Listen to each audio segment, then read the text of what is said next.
আর কোনো রকম ভালো মন্দ কথা না বলে ডাইরেক্ট আমাকে হুমকি দেয় যেন আমি মামলা বা কোনো আইনি পদক্ষেপ না নিই। তাছাড়া ওর মা ছাড়াও আরো কয়েকজন বড় ভাইকে দিয়ে আমাকে হুমকি দেওয়া, ইভেন এটাও বলে যে আমি মামলা করলে নাকি ওর কিচ্ছু হবে না, পুলিশ কোনো পদক্ষেপই অ্যাকশন নিবে না তার বিরুদ্ধে, আমাকে এগুলা বলে আরো হুমকি ধুমকি দেওয়া হয়।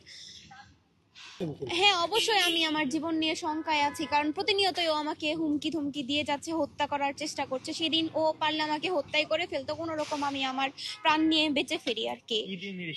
ও নিজের হাত দিয়ে আমার চুলের মুঠি ধরে হাত দিয়ে কন্টিনিউ আমার মুখে চোখে ঘুষি এভাবে আঘাত করছে। আমার নাক দিয়ে অনেক ব্লাড বের হয়েছে।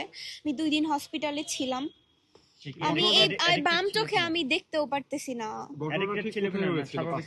ঘটনাটা হয়েছে বনানীতেই, রানিং গাড়িতেও উবার গাড়ি ভাড়া করে আমাকে ঘোরার কথা বলে বের করে। দেন হচ্ছে ওর ফোন যখন আমি চেক করতে যাই তখন আমি অনেক মেয়েদের সাথে অশ্লীল ছবি, তারপর মেসেঞ্জারে অশ্লীল চ্যাট এগুলা সব দেখতে পারি।